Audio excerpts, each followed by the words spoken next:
It's about probably time to introduce Dr. Merchant. Dr. Merchant is professor of medicine, and he arrived at UofL in 2003, and he has many responsibilities, and he is highly collaborative. And I personally am always thankful for that as well. He's the core leader for the CIEHS P30 Omics and Exposure Facility Core. He's co-director of the Omics Core for the UofL Alcohol Research Center on Craig McLean's P50 Alcohol Research Center, and also of the Hepatology and Toxicology COBRA P20 Award to Dr. McLean. He's co-director of the Core and Clinical Proteomics Laboratories in the Department of Medicine. He's co-director of the NIDDK T35 Summer Medical Research Endocrine Training Program that we run. And the students just heard about SRSP at noon today, and nice. Sri was there as well. He's mentored a number of postdoctoral fellows and graduate students and medical students and undergraduate students. He's served on a variety of NIH and DOD and American Heart Association review panels. His number of publications just, keep going up and up. So he currently has 129 peer-reviewed publications and a submitted paper in bioRxiv that I spotted as well. He has 10 patents, and he's currently PI on 2 MPI NIH R01 grants and co-investigator on 4 other NIH grants and a DOD TERP grant with Van Rita Wallen and an American Cancer Society grant. So thank you for talking with us about your research today. Thank you. Thank you. So I do collaborate a lot, which means that I have a lot of publications as co-author. But you've got to have those things that you personally drive. And my problem is that I'm interested in what everybody does. So it pulls me away from what I should be doing. I enjoy it, though. So today I want to talk to you about a topic that we started, a line of inquiry we started as a method in 2003, 2004 after I got here. And it's been a fruitful method, and we've learned some stuff about biology, about kidney disease, and about liver disease. So the 2 NIH grants that I'm MPI on are with Gavin Artiel at University of Pittsburgh and Taka Spinas at University of Florida, and they're both dealing with hepatitis, or they're dealing with liver disease. So one of those has been published just this past year. The other one is in bioRxiv that we're seeking to publish right now. So the first 2 projects that I want to talk to you about regarding the application of this methodology and how you can learn information maybe about disease outcome are going to be on that. And then a third application is something that is just starting, and it's on diabetic kidney disease. I will try my best not to read the slides. You're sitting there, you'll see the slides. I'll try to give you the gestalt of it, because otherwise we'll be here long enough. We need to order pizza. So I really don't have anything to disclose, nothing relevant. And this is the perfect crowd for me to talk about protease activity and association with disease, because as endocrinologists, I'm sure you are well familiar with hormones being present in granules or circulating as a pre-protein. They get proteolytically converted to a pro-protein, then they get cleaved to the active form, and then those hormones, peptide hormones, get degraded again to inactivate them. You know that there are therapeutics that are specifically protease inhibitors, angiotensin converting enzyme inhibitors, one of the biggest panels of inhibitors that biggest therapeutics that nephrologists administer, or that are administered to act on the kidney, are those. So endoproteases are those things that make a cut on the interior of a protein. Exoproteases are those things that nibble away at the ends of the protein. Those are effectively what we're studying with this approach, the activity of those enzymes. So as a topic outline, I want to first address just topically the idea that the extracellular matrix is important for contributing to the regulation of fibrosis. And fibrosis is a key component of end organ damage. I want to address some methodology then, looking at a couple of different perspectives on proteomics. Then I want to segue into the three topics of research, the application of this methodology. Oftentimes I talk too slow, I talk too much, I go too long, and I cannot acknowledge the people that are important for this research. So I have collaborators, because I do translational research. Everything that I want to do deals with everything that you're doing, seeing patients. So I need collaborators. A good colleague, John Klein, has a saying, art is I, science is we. And so in the red are people that are investigators associated with this research. In the black are people, those are the collaborators off campus. The in black are collaborators on campus. So tissue remodeling, it's no longer just collagen-centric or fibrinogen-centric or fibrocentric. So I want to talk to you, I want to address the fact that extracellular matrix is more than just collagen, with the first figure on the left side. Then I want to draw attention to the fact that the extracellular matrix is important for functional aspects of biology. And then the very bottom panel is a concept that's developed about 10 years ago by the work of Alexandra Napa when she was a postdoc at MIT, and now she's at University of Illinois, Chicago. So within the concept of hepatic fibrosis, you can see, based upon the serous red staining of this tissue slice, that you can see distributions of brown and green, which denote different aspects of cytoplasmic proteins and extracellular matrix proteins. So really, it's not as important to understand what the stain is at this point, but rather to give you the, to nail down the concept that there's a spatial distribution of biology of fibrosis within tissue. And so to have a firm idea of what's going on in the tissue is a little bit nuanced based upon where you're looking at in the tissue. So the concept of doing a biopsy, percutaneous biopsy, pulling out a few gauge size needle plug and then doing a section and stain on it and having that represent the entire organ is kind of problematic. Okay, so within the context of extracellular matrix proteins, on the left-hand side, the protein component, the pure protein component, are the collagens and the elastins, right? And so then there's another category that you have to acknowledge, and those are the glycoconjugates, the structural glycoproteins, such as fibronectin, laminin, things that bridge the extracellular matrix to the cell junctional contacts. You also have proteoglycans, so biglycan, lumican, perlecan, those types of structures, glycosaminoglycans, heparan sulfate, dermatan sulfate, et cetera, and hyaluronan.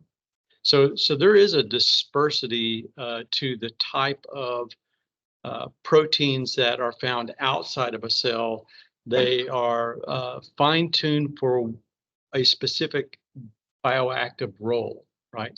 So those roles are, segueing over to the right side, functioning as an adhesive substrate to allow cells to migrate across, to effectively form kind of a chemotactic gradient to draw cells to a specific place. So not only are there the structural elements of the extracellular matrix, but there are those proteins that are bound to that matrix, factors that are associated with that maybe actually interact with those cells that are migrating across. So the ECM also provides structure, defining boundaries, providing rigidity or elasticity to the organ, and a boundary to prevent invasive cells from coming in. It presents growth factors to the receptors, and analogous to what I mentioned just a moment ago. So sequesters and stores the growth factors. So a lot of TGF beta can be bound to the ECM in a latent form to be released when it's proteolytically degraded, and then it can act as a good cytokine or a bad cytokine, a pleiotropic cytokine.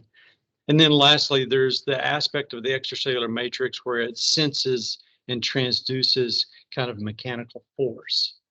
So the ECM has a function associated with it. It's not just simply a scar. So, and then the bottom is kind of a paradigm of how we think about the extracellular matrix. We don't call it the extracellular matrix because that brings the concept of just the structural components. We call it the matrixome. So there are the core matrixome proteins shown on the right, the collagens, the proteoglycans, and the glycoproteins. Those are the core elements. And then we have the matrixome associated, the secreted factors, the regulators. So those would be things like proteases or protease inhibitors. And then there's the ECM affiliated. Right. So early work that I did with Gavin Artiel when he was here with a graduate student, Christine Dolan, was addressing a transitional nature to the extracellular matrix in the liver of mice that had been exposed to carbon tetrachloride or LPS or alcohol. So in general, you'll find in biomedical research, there's a concept of a two-hit process. So you're exposed to something where you don't necessarily have a gross observable effect, but then a second exposure to the same substance or to a different stimulating factor can induce an exacerbated fibrotic effect or damage. So, you were exposed to secondhand smoke 30 years ago, and now you're exposed to some chemical, and the effect on the fibrotic effect is exacerbated above what it should have been. So the concept of transitional extracellular matrix is that the first hit modifies those secreted factors, those bound factors, those things that interact with the environment without changing the architecture of the extracellular matrix, so that when you just look at it histologically, there is no difference. But if you were looking at it immunohistologically for the specific factors, you might see that difference. So the work that I did co-mentoring Christine on that, we published, and it very nicely showed that when mice were exposed to lipopolysaccharide as a primary hit, and then they were exposed to chronic alcohol consumption, that the mice that were exposed to the LPS first, the impact on the extracellular matrix could be was more significant in the distribution of proteins both inside the cell and outside the cell. So the right side of this figure is a little bit of a kind of an overview of how we should think about the extracellular matrix changing in the normal course of wound healing. So panel A is hemostasis. So a wound to the skin induces bleeding. So you have a response to prevent the bleeding. So then in panel B, at some point, the wound has clotted off, and then you have recruitment of inflammatory cells to begin to address the wound itself, to clear out debris, to prevent infection. Then C, you have an evolution to the extracellular matrix that promotes proliferation of the dermal cells. And then lastly, in D, you have remodeling of the extracellular matrix to clear out all of that transitional matrix, right? So this is kind of a continuum or trajectory of a normal course of wound healing, and changes or alterations to the extracellular matrix can result in a kind of pathologic state. So we're the first two projects are specifically addressing liver disease. And so fibrosis is a key outcome event in liver disease. So initiating factors for liver disease are viral infection, alcohol, non-alcohol associated features, maybe autoimmune diseases, cholestatic disorders, metabolic diseases. That initial insult can lead to early fibrosis resulting from inflammatory damage, matrix deposition, parenchymal cell death, or changes in angiogenesis. If you have continued injury, which can be mitigated based upon genetics, epigenetics, or other features such as metabolic disease, obesity, alcohol consumption, you can eventually land in liver failure or a cirrhotic state. That can lead to, in a small percentage of individuals, to cancer, or you can resolve that with either regression through removing the underlying causal feature, or a therapeutic, or a liver transplant. The key events in developing fatty liver disease are associated with the activation of hepatic stellate cells from a quiescent state to an activated state. And in that process, there is a change in the production of MMPs and inhibitors of MMPs. The activated stellate cell has an increase of inhibitors, an increase in inhibitors of MMPs. So you have a net accumulation of extracellular matrix. So the key points towards the end of the spectrum that's shifting the balance towards disease is increased ECM deposition and decreased ECM resolution. And so that is a aspect of the human disease samples that we want to study. So whenever we're looking at our cohorts of samples, we're focusing on that end of the disease spectrum, hoping to identify biomarkers that would allow us to differentiate people that went on to the negative outcome, such as needing liver transplant or leading to cancer, to differentiate those people that did not, that maybe underwent regression. So in our clinical proteomics approach, this is kind of a paradigm that I want to lead you through, and I want to reemphasize the need for you as trainees to end up in academic medicine and to do research. So we all start with clinically phenotyped patient cohorts, right? So this literally is you identifying the patients based upon a genotype, a phenotype, a drug response, a biopsy material, histologic examination of something, looking at urine or blood, right? So that's where we start. So there are basically 4 different panels of studies that we use to develop surrogate biomarkers. One is, and the one I'll talk about today, is we isolate the low molecular weight proteome. I say I, but it's really Danny Wilkie. Anything that I say I here is actually not me. 99% of the time it's Danny. So low molecular weight proteome. So these are things typically that have a molecular weight of less than 20,000 Daltons. We call it the degradome. That interchanges with peptidome. We look at tissue proteome. So we either have biopsy material, we have tissue explants from kidneys or livers, typically is what we're looking at. We look at, through collaboration with other sites, transcriptomic data from either bulk data, homogenized tissue, mRNA sequence, where we look at single cell or single nuclei data, or we look at plasma or urine proteome. So the intact protein and the degraded protein.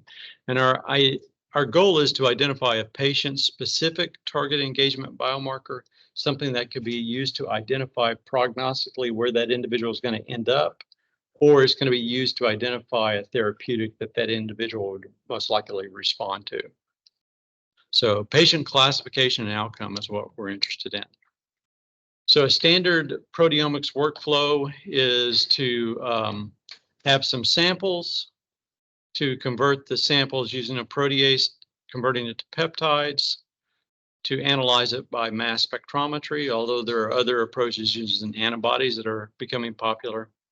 We collect data, fragmentation data, mass spectral fragmentation data, which we analyze using a database search algorithm, and we try to control for false positive identifications.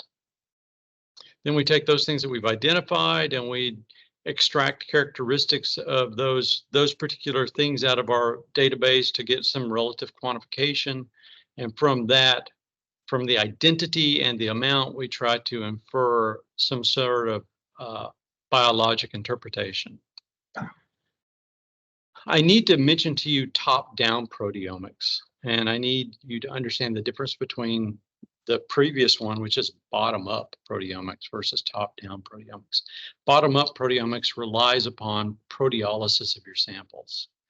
And for identification, we only need to identify 1 or 2 peptides out of an entire protein to say this protein is present.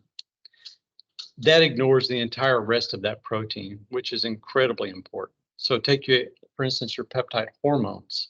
If we identify the portion of the peptide that was present in the active hormone versus the pre-hormone versus the pre-pro hormone, we cannot comment on where that's coming from. And it makes assumption that all that peptide belongs to one identity. With top-down proteomics, the effort here is to capture the intact molecule without proteolysis and to identify not only what is it, but the complete ensemble of all post-translational modifications that are on it. So this is where the field is going, but it's incredibly difficult and the instrumentation is incredibly expensive.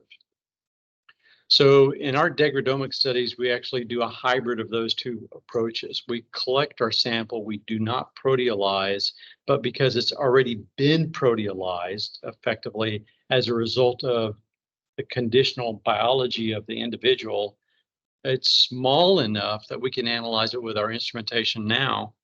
We get identity, we get relative abundance, and then we do a variety of informatic approaches to infer something about the data set. I'm sure that you all have received this information in a number of presentations already. I feel like I have to provide this information because our grant was awarded.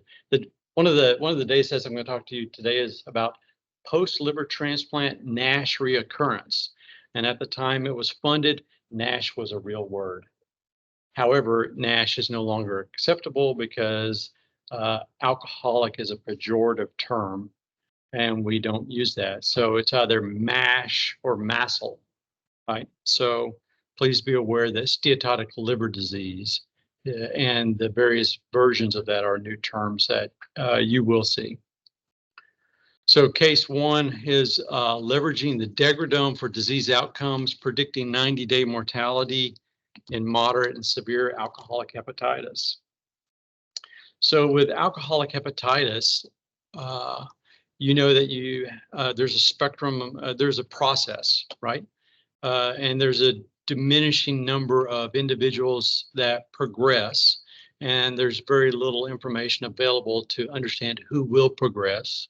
So what we're trying to do is develop a prognostic biomarker that could be measured that conceptually would allow you to identify somebody at an early stage, their likelihood of progressing to a later stage, which would allow for tighter clinical intervention, right? So people consume alcohol, and if you consume too much of that, and that depends upon genetics, height, weight, sex, etc. But inevitably, if you consume too much too frequently, you develop a fatty liver. Some percentage of those with fatty livers develop alcoholic steatohepatitis. So a smaller number of those individuals develop cirrhosis and then hepatocellular cancer. Of those with steatohepatitis and cirrhosis, some percentage of those can develop more of a subacute condition of alcoholic hepatitis. So we're dealing with alcoholic hepatitis and predicting mortality at 90 day. So typically the MELD score is the best score for predicting outcomes here. But if you look at this line, you can see that the 95% confidence intervals have been drawn around the line for actually how good that data is at predicting 90-day mortality in this graph. You can see that if you have a MELD score of 20, you have either a 10% or a 30% chance of 90-day mortality. If you have a MELD score of 30, you have a 25 or maybe 75, 80%. So your ability to go in and see a patient and deliver information and outcomes is kind of iffy. So our goal with this research is to develop something better than the MELD score, or something that could be supplemented into the MELD score. So here we have a hypothesis that the extracellular matrix plasma peptidome or degradome is associated with the alcoholic hepatitis spectrum. And our objective is to identify peptidomic predictors of 90-day mortality in alcoholic hepatitis of both moderate and severe alcoholic hepatitis. So the difference between moderate and severe alcoholic hepatitis is often based upon the MELD out here. So since there is such overlap in the quality of the MELD to predict, and most scores, most clinical labs that you have are cross-sectional. They're a day, an hour, and the point of time in somebody's life. And it may be a good time, it may be a bad time. So you typically don't do serial MELDs day after day to try to get an average number.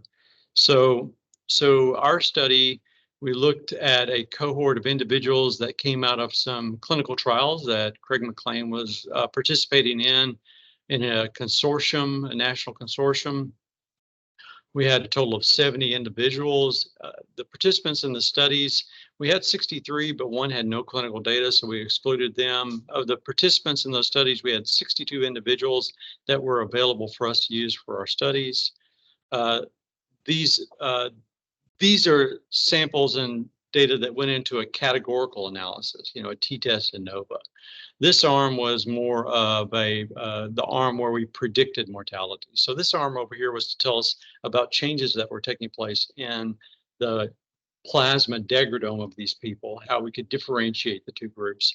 And this arm over here was more causal graphical modeling, systems biology, predictive analysis. And so this arm did not require the clinical data. So we had 63 people, 62 here. So we had 28 with moderate alcoholic hepatitis, 34 with severe alcoholic hepatitis, and then the 7 healthy controls.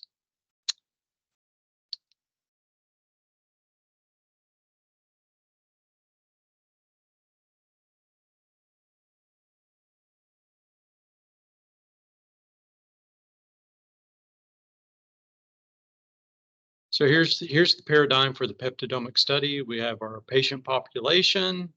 We receive samples from biorepositories. Each circle is an individual sample. We created our samples in flights. And so what we did was we actually had four different groupings of samples. We had equal distributions of equal percentages of the different groups per flight. And then we randomized the order that we collected data on our mass spectrometer. We used some pretty nice informatics to assign the data set. We performed univariate and multivariate statistical analysis with this package metaboanalyst. And then we did some ontological classification of the data. Then those data were carried through a process that selected features that might be used for prediction of outcome, and then the outcome study was performed. So this is all starting with a good collaborator, Gavin Artiel.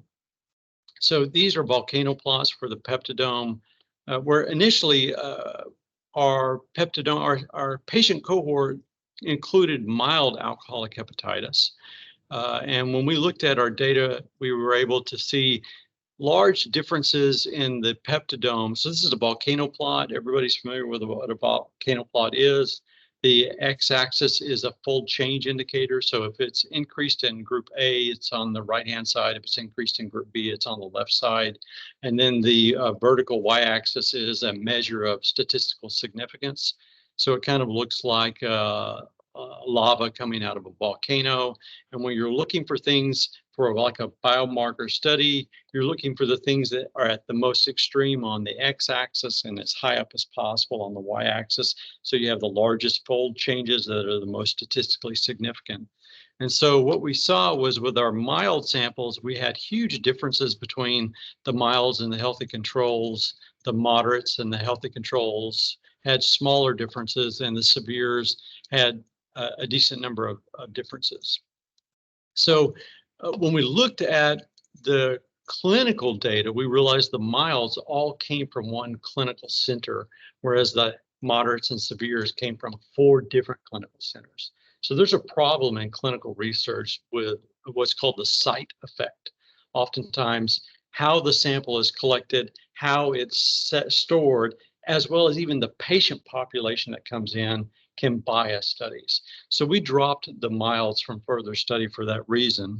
And we pursued using the moderates and severes and focused on 90-day mortality.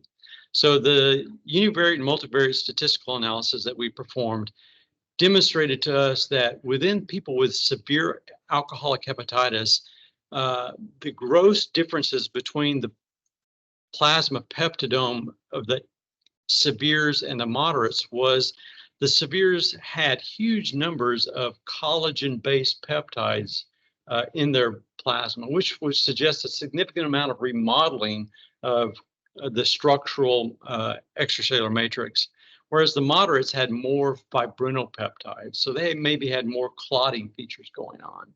So we used a volcano plot here. This is a least a linear regression, partial least squares, a linear regression method that allowed us to differentiate the 2 groups of patients and then select the features based upon some sort of prioritization store for classification. So Gavin was able to access a transcriptomic database for a different but equivalent patient population. And that transcriptomic database gave us some indication about the differences in gene expression for all the proteins and proteases that we were studying, right? So I've skipped over a process here where I took the amino acid sequences of the peptides that we identified, and I took their parent protein, the thing that they were degraded from, we mapped that peptide back onto that sequence. And then there's some software that we can use that looks at both the amino terminus, the left side, and the carboxy terminus, the right side, and deduces what are the most likely proteases that were involved in cleaving that out. And so Gavin was able to integrate the data for both the proteases and the proteins. So the circles in the middle here are derived from the peptides that we saw. The shape, the size of the circle is related to the number of peptides that we observed.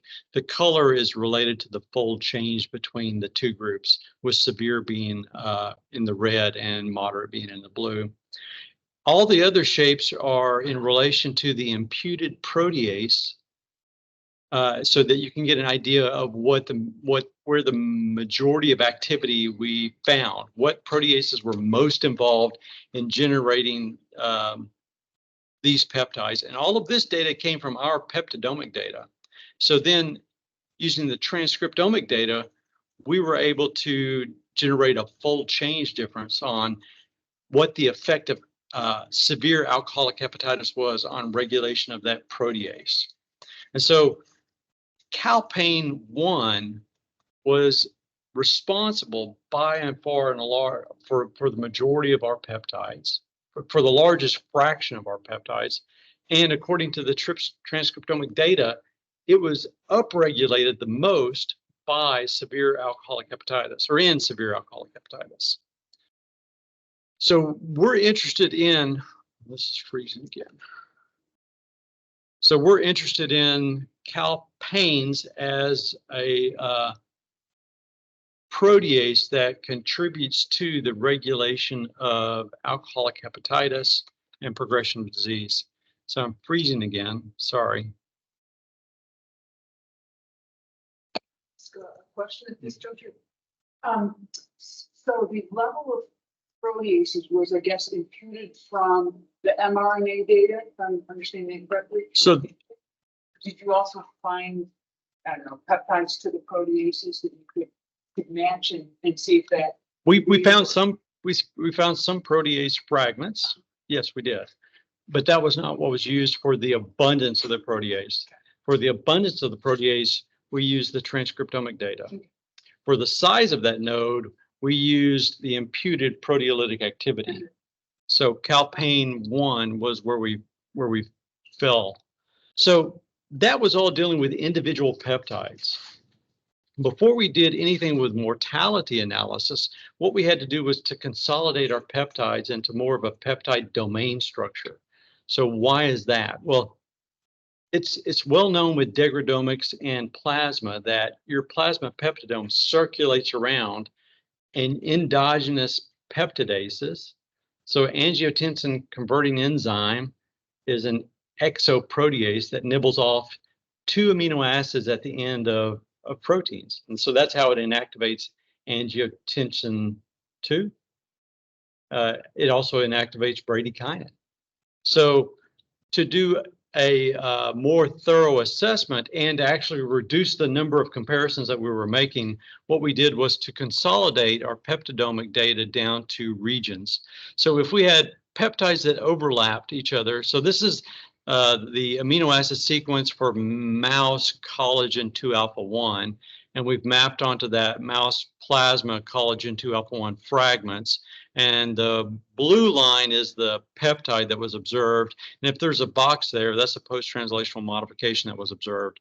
But if we have overlapping blue lines, what we said was more than likely we could explain all of those being present by the fact that there was one parent that as it circulated got degraded down.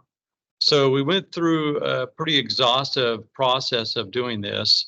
And that data was used by Takas and his postdoc to use a process called causal graphical modeling. So causal graphical modeling is a process to take variables that you've observed, either experimental or clinical, or better yet, both. And it looks for a directionality and association for the abundances or for the changes between groups. And it models that such that you end up with core sets of nodes, and the nodes can be the protein, or it can be the experimental value or the clinical value, and arrows, and the arrow infers a directionality of causality. And so we were able to use that type of process and basically filter down from approximately 1,100 peptides or peptide regions to 5. There were 5 peptides that appeared to be associated with alcoholic hepatitis, the moderate and the severe, and also associated with mortality. So these 5 genes are vimentin, ApoC1, tubulin, caldesmin, and BEN2. And so what we did, what his postdoc did, was then to perform a sensitivity and specificity analysis with kind of a machine learning process to identify the proper cutoffs for what would be considered a sensitive and a specific assignment or identification of patient selection. And then the data, those cutoffs were used for a survival probability analysis, a Kaplan-Meier curve.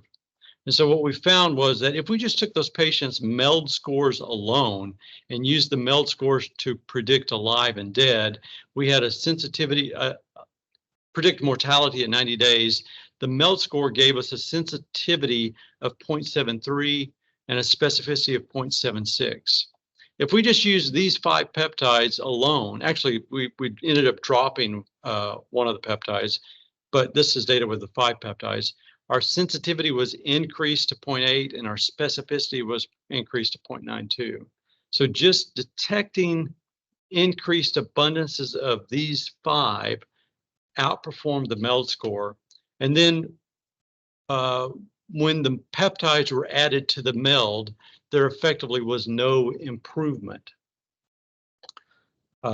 So what we've done is to identify both an effect of alcoholic hepatitis on gene expression in the liver, and then changes to the extracellular matrix, fragment, degradome, and other degradomes that are associated with 90-day mortality. So right now what we're doing is identifying other clinical biorepositories for these samples, and we're developing a targeted test for those peptides so we can perform a confirmation study. So this is data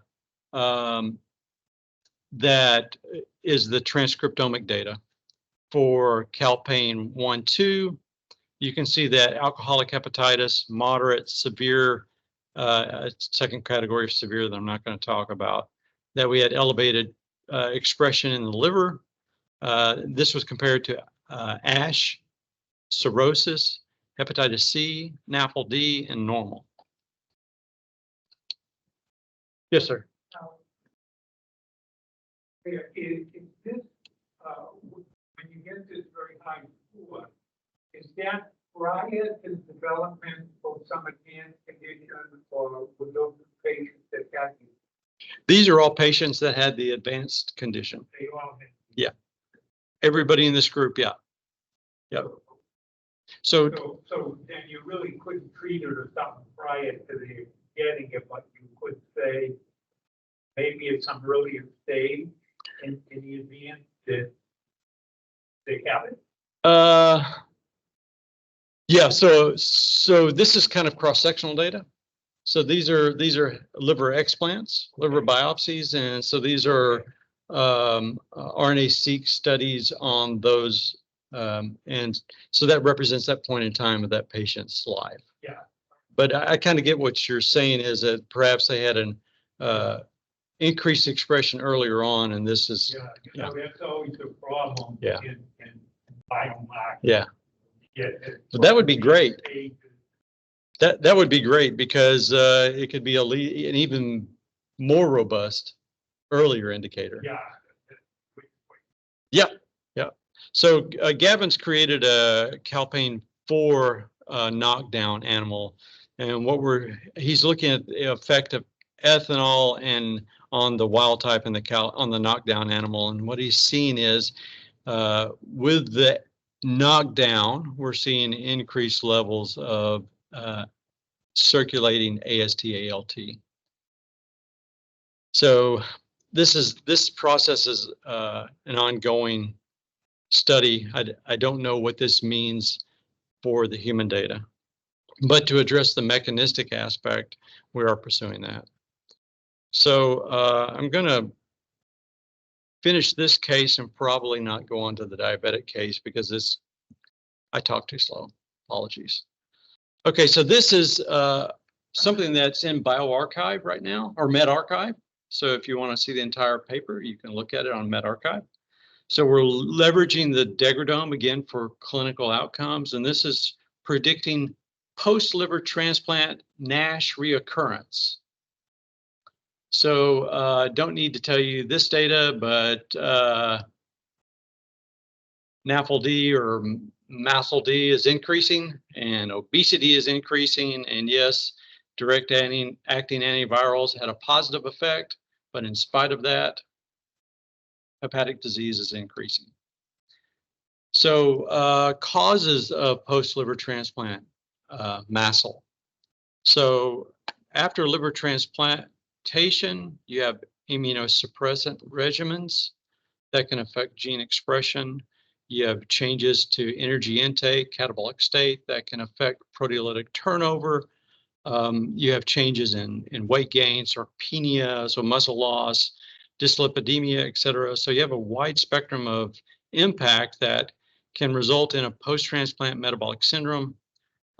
leading to cardiovascular events or recurrent or de novo NAFLD. So what we're looking at is trying to predict this. And so this is with Andreas Duarte, who's now at Northwestern at the Feinberg School of Medicine. He's head of organ transplantation there. He was at Pitt. So this is the design that he established for this research. So 22 people received a healthy, I believe this was a living donor transplantation. I don't think it was a deceased donor.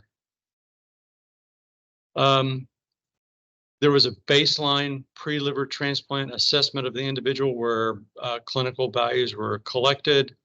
The plasma degradome study, the plasma used for this study was retrieved from the 3-month biorepository samples. There were clinical assessments for fibrosis at 3, 6, 12, 24, and 36 months. And from these clinical assessments, we were able to identify those individuals that had an F2 or greater level of fibrosis after transplant, or those that were less than F2. Right, so 12 post-transplant liver patients, all living donor recipients, that developed significant biopsy-proven NASH fibrosis within 3 years post-liver transplant. That was our case for our progressors, and here's their clinical data. Then we had 10 age, sex, weight-matched individuals that did not develop fibrosis within those 3 years. Initially, we had 11 and 11, but one of those 11 here was determined to be one of those over here, so we had to change our. Typically, in these really small studies, you don't want to leave variables unbalanced because you already have variation in your data because of biology and because of the methodology. So you try to control as many of the variables as possible.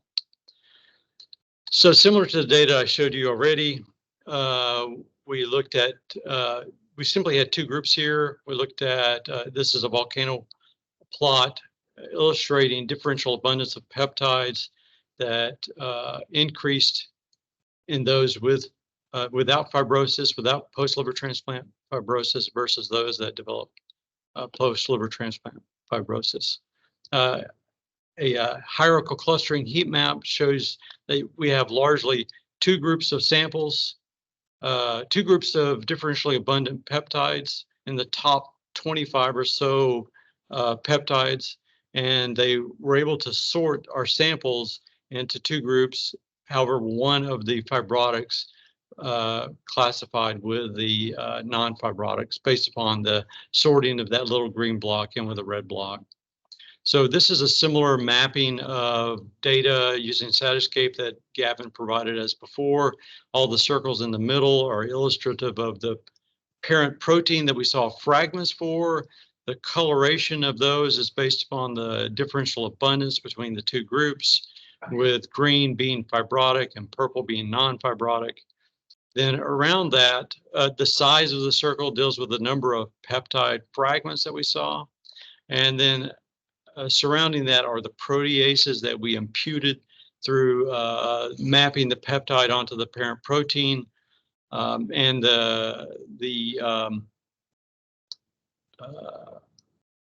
we did not have a comparable RNA-seq database for post-liver transplant fibrosis that we could color this to.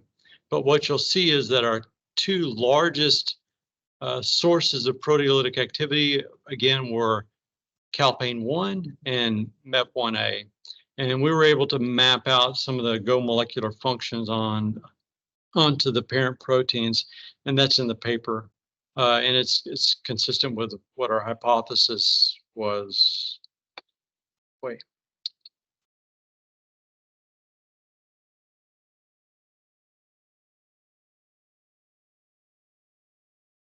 Lost my cursor. There it is.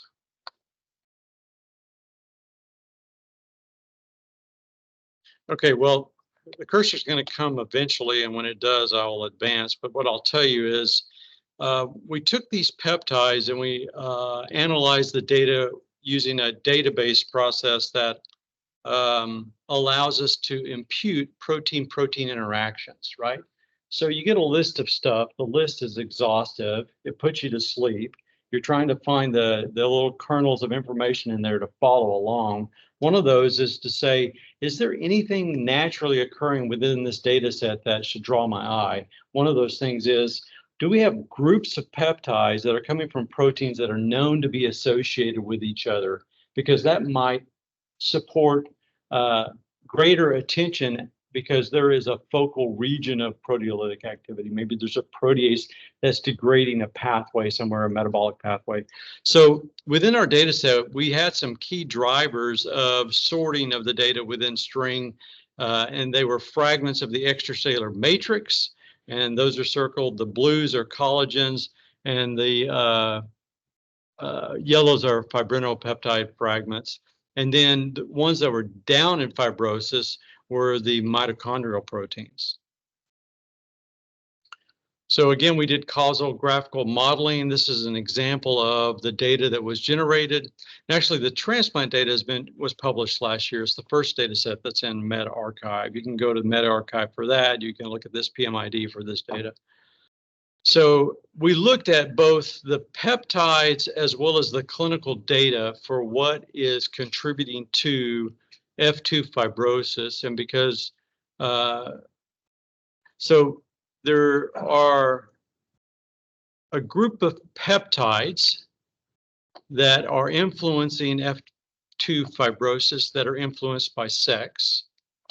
There are a group of peptides that are being affected by F2 fibrosis, the relative abundance, and those are the fibrinopeptide and the complement 3, the fibrinopeptide, two different fibrinopeptides. A group of peptides that are influencing F2 fibrosis positively, so correlates with causal effects. So we have three groups of peptides that are contributing to fibrosis, and fibrosis then contributing to the generation of other types of peptides. So looking at the proteases that were involved in here, this is another frequency distribution plot. And again, calpain-1 and MEP1A are the two biggest ones there. So we performed a study in animals to model liver transplant, model through looking at obesity, obesity-generated NASH. So we have the AJ mouse and the C57 black mouse. This was a 12-week study where groups of mice were put onto low-fat or high-fat diet. These were all male mice, monitoring weekly weight, monitoring food consumption, liver weight, HOMA-IR, histology, biochemical assays, QRT-PCR, and proteomics. Histologically, what is apparent is that the C57 black versus the AJ and the low fat, there's no difference in the H&E stain or the serous red stain, but with high fat feeding, you see an increased amount of macro and micro vesicular steatosis in the C57, and you see increased levels of fibrosis. The C57 animal on the high fat diet gained exponentially more weight than the low fat or the AJ on high fat or low fat, had increased HOMA-IR, so it developed a metabolic phenotype, more liver injury with ALT increases, and an increased amount of collagen 1A1.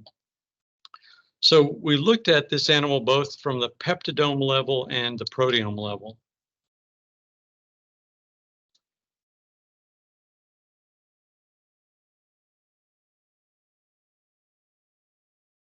So the next slide is going to show you a series of volcano plots and then some statistical analysis to try to garner out information for the impact of the high-fat diet on the C57 black animal.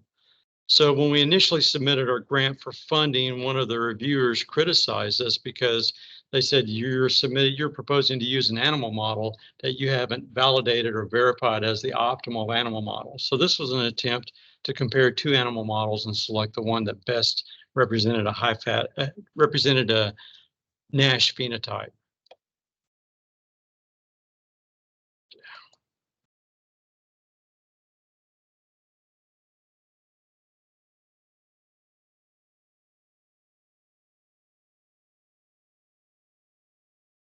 So if this does move, I'm probably going to skip through it fast. I'm going to go ahead and tell you what's on here.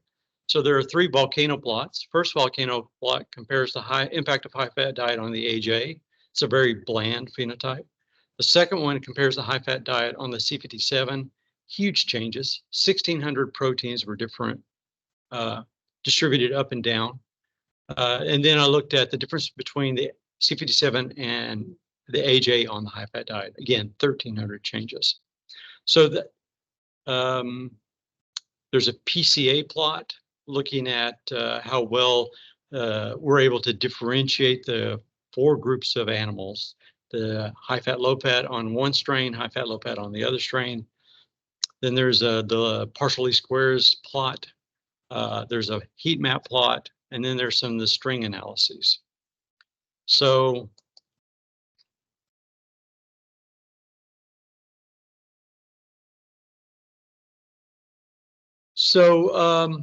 the big result of this analysis is the AJ mouse, even when it's fed a high-fat diet, does not respond in a manner that's consistent with a NASH phenotype.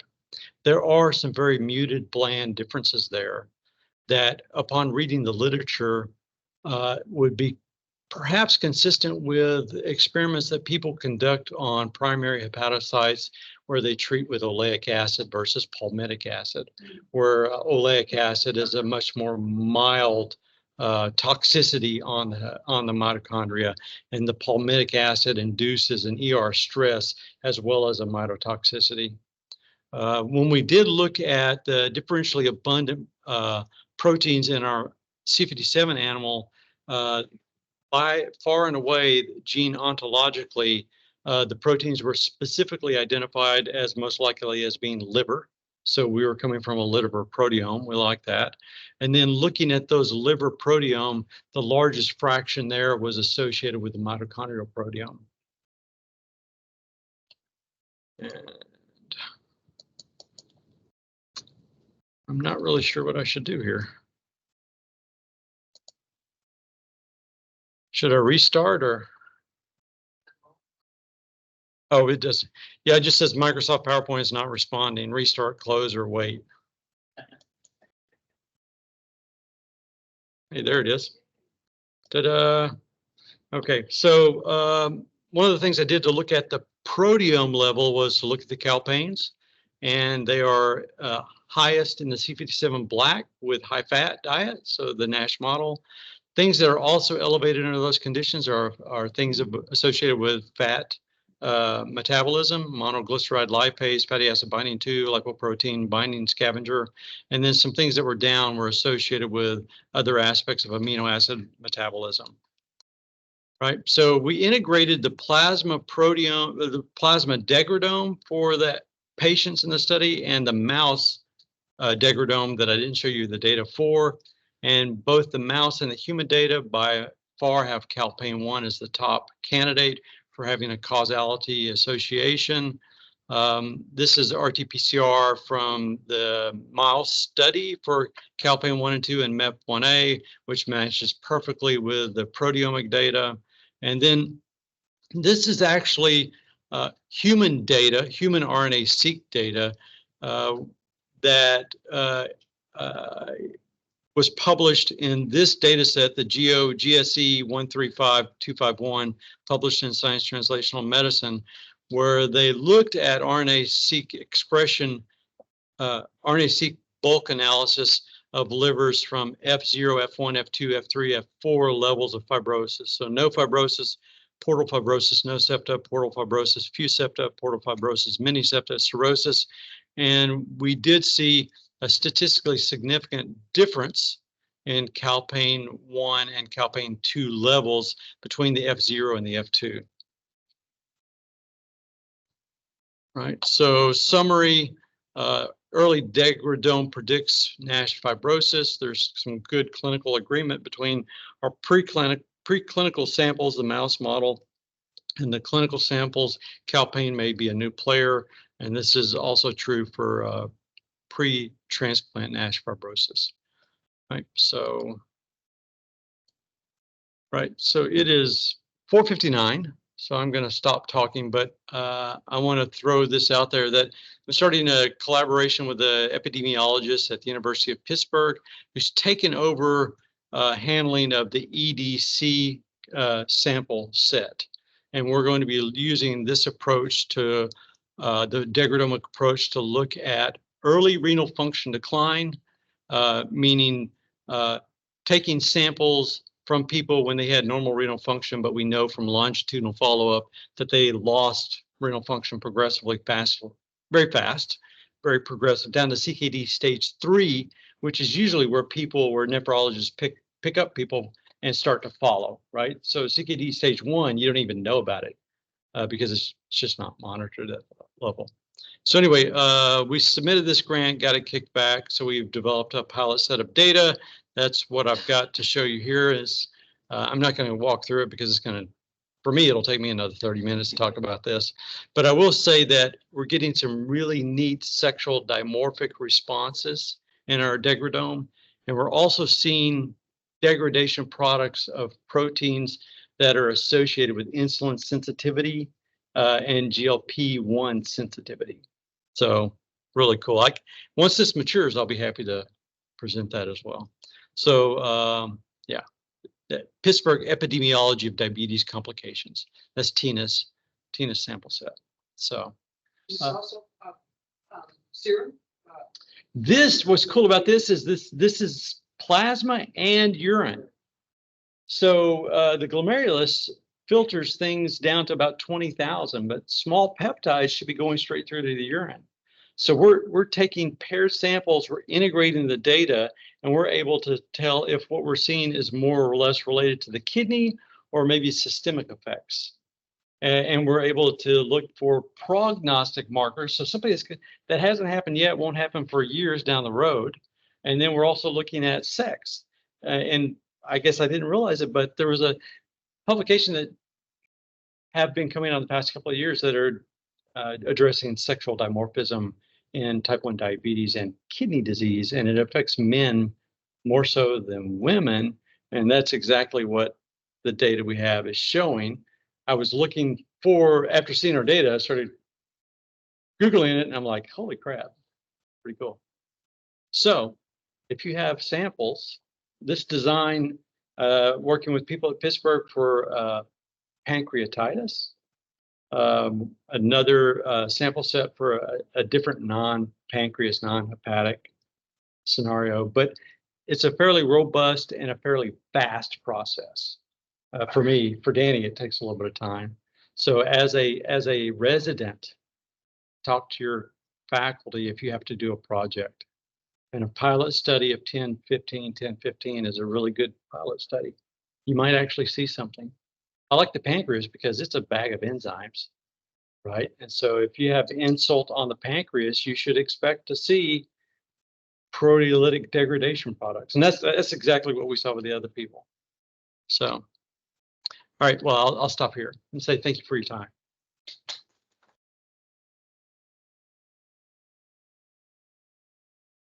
And I'll happy to take questions now or later. Changing over time. The degradome? So about 20 years ago, when I first came here, I collaborated with some people at pediatric, whatever it was called back then, COSAIRS, and I got samples from pediatric patients that had been diagnosed with type 1 diabetes within 6 months, and some that were non-diabetic. I didn't know at the time that I was given kids that were part of another study with steroids, and so they weren't healthy controls. That's another thing. Look at the data first before you spend a year or two of your life. But we could see changes with like age. So I've never done a longitudinal study on an individual for a degradome. I've never done a longitudinal study on an individual that has gone through like infection or has been administered a drug. So those would be pretty cool things to do. If you have an even smaller cohort of longitudinal, I would be very interested in seeing what that looks like. I have not. That's the goal. That's the goal. Yeah, so the whole thing with target engagement biomarkers is you see something that's going to respond to the drug, so you monitor it, and therefore you can monitor drug response. instead of doing serial biopsies, which no IRB will let you do. You know, every week, come in, we'll do a kidney biopsy. No. Mike, I had a question. This is Satya Krishnasamy. Sorry, let me, Can you hear me? yes. Okay, that was a great review. Thank you. So my question was, you showed the cap one as the cap 1, 2. Does it also predict like HCC, which is a complication, in cirrhosis, NASH, or otherwise? And also, I know that even in liver disease, the most common reason for fatality is cardiovascular disease. So have you looked at that outcome in these patients? No. The data that we have for HCC in the study for alcoholic hepatitis, that study did have, there was a graph where there was a moderate and severe alcoholic hepatitis, there was ASH, there was HCCV, there was cirrhosis, maybe one other category of liver disease, and the calpain 1 was significantly elevated only in the alcoholic hepatitis. It was not elevated. If it was elevated above no disease, then you don't observe it because the dramatic nature of the increase in alcoholic hepatitis is so grossly large that it may hide the fact that it's up in those others, but no, it's significant for that. The data that we showed for the RNA-seq data for calpain 1 and 2 for the post-NASH liver transplant, that was just data associated with a degree of fibrosis in the liver, and the changes in the calpain levels were by RNA-seq were moderate. I mean, there was not an obviousness to that change. It was significant, but you make 1 million observations in your two groups, small differences become on the mean become significant. But according to the degradome, it was very important. Thank you. I look forward to the diabetes data next year or whenever you're ready. So. Yeah, no, I'm very excited about that project because anytime there's like a new twist that I'm not expecting and we see the data and then it's consistent with the literature, new literature, then it's just encouraging. It makes you want to keep doing this. Absolutely. Thank you. Thank you. I'll just close the chat.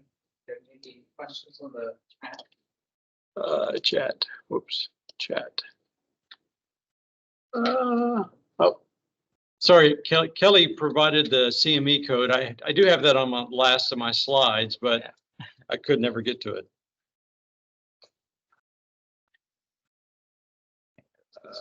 Is that Girish? Yeah. Are there biomarkers for other diabetic complications such as neuropathy and delayed wound healing? How about the timing for detecting complications? I'm not familiar enough with diabetic neuropathy. I know with diabetic retinopathy, there are biomarkers of that, but perhaps some of the best of that are, fundoscopic examinations. Because you can peer into the eye and look at the eye without needing to be invasive.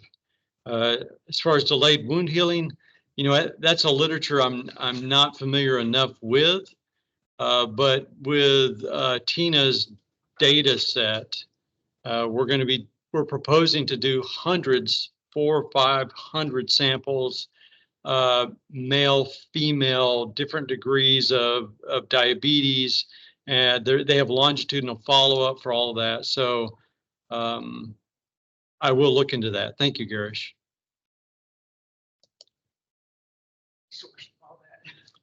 Collaborators are the best. Collaborators. Yeah, and so I was very excited when this came about. When the opportunity arose, it was like, yes, I'm more than happy to collaborate. So Thank you.